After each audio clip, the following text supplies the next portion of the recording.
Week 17, lesson 1. Okay, so continuing in our calculus stuff here, I'm going to teach you sort of an introductory intermediate value theorem. All right, so in the blue box, you can read this. I'm not going to read it to you, but I am going to try to use this little picture that you're looking at as an example. All right, so in the box, it says that if f is continuous on the closed interval a, b. So I'm going to use some actual numbers here, okay? I'm going to use the interval 1, 3. All right, so from 1 to 3, you can see that this function is continuous. I can draw it without picking up my pencil. There's no jumps, no breaks, no nothing. All right, so then it's saying there's at least, and k is any number between f of a and f of b. So for this example, f of a is over here at 1, right? And f of b is over here somewhere at like 7.5. So it's saying that there's a number in between. Let's just call it 4. There's some number over here where I can find a number between 1 and 3 that would equal that. I know, it seems kind of weird. Okay, so you need to be able to be comfortable with knowing that f of a, let me switch colors. F of a and f of b are over here on the y-axis, but a and b themselves are over here on the x-axis. So let me scoot this up and we'll do example number 1. So it says, use the intermediate value theorem to show that this function has a 0 in this particular interval. Okay, so what I'm going to do is figure out what does f of 0 equal and what does f of 2 equal. Meaning, if I use this as an x value and this as an x value, what are their corresponding y values?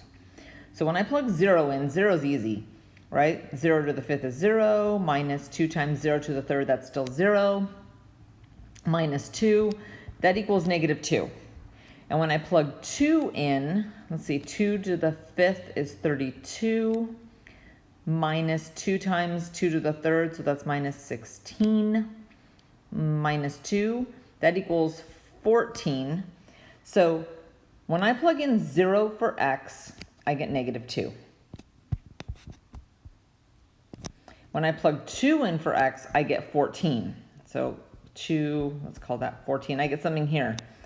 There has to be a 0 in between because the only way to get from this lower point to this upper point is to cross over 0 somewhere.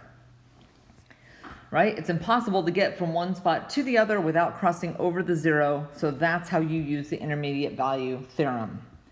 All right, let's scoot this up. Okay, we're gonna, again, you can read this, but verify that the intermediate value theorem applies to the indicated interval and find the value of c guaranteed by the theorem. Okay, so here's what we're gonna do. We are going to plug in 0 and 5 as our x values. Okay, when you plug in 0, you get negative 1. When you plug in 5, let's see, 25 plus 5 minus 1, we get 29. Okay, so at this lower end of the interval, my y value is negative 1. At the upper end of the interval, my y value is 29. And we're trying to figure out, is it possible to get 11? Well, yeah, right? Somewhere between negative 1 and 29 on a number line, you're going to find 11. So the question is, well, then what is the value of c that would give you 11? So let's solve this equation. X squared plus x minus 1 equal to 11. Right? Pretty much it's saying, how do I get that 11? So this is quadratic. X squared plus x minus 12 equals 0, right? That's how you solve quadratics. You let them equal 0. This factors to be x plus 4 times x minus 3. So that means there's two different x values. X could equal negative 4 and x can equal 3. Now keep in mind, we're supposed to be in this interval from 0 to 5. This number is outside of that interval, right? So this is the only possible answer. All right, good luck.